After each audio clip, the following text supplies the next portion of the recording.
bagi orang jahat. Yang dia lihat adalah malaikat-malaikat yang turun bermuka hitam.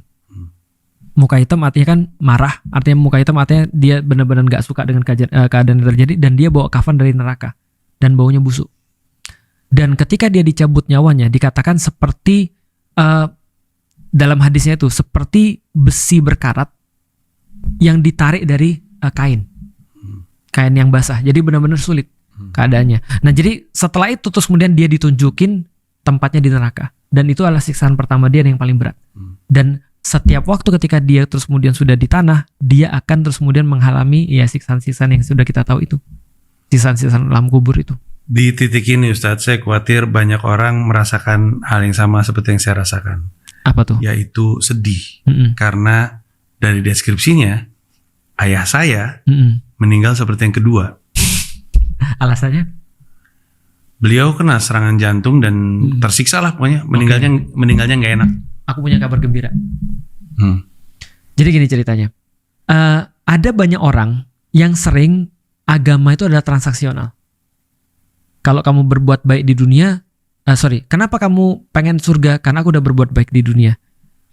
Kamu boleh minta kepada Allah karena aku sudah ibadah gini-gini. Sebenarnya di satu titik transaksional ini menjadi tidak ada masalah, tapi menjadi masalah ketika itu jadi sebuah tujuan di dalam hidup. Artinya kita nggak akan berbuat sesuatu kalau tidak ada janji sesuatu. Apa yang membuat transaksional ini jalan? Fisikal.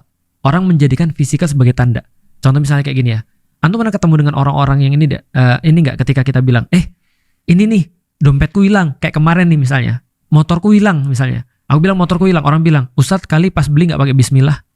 Gitu kan. Jadi seolah-olah harus ada transaksional yang terjadi di situ dan sesuatu bersifat fisik.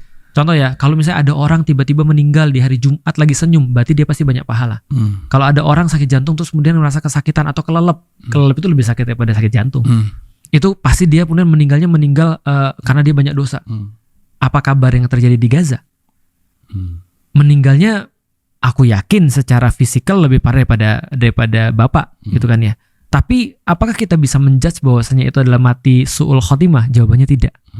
Kita cuma bisa mengatakan kalau ada orang yang meninggal dalam keadaan tenang, insya Allah ini husnul khotimah. Tapi kalau ada orang meninggal dalam keadaan sulit, kita bisa katakan bahwasanya alhamdulillah bisa jadi dia punya kesalahan-kesalahan ketika di dunia dan semuanya sudah dinolkan oleh Allah dengan kesakitan. Jadi semuanya jadi baik kan.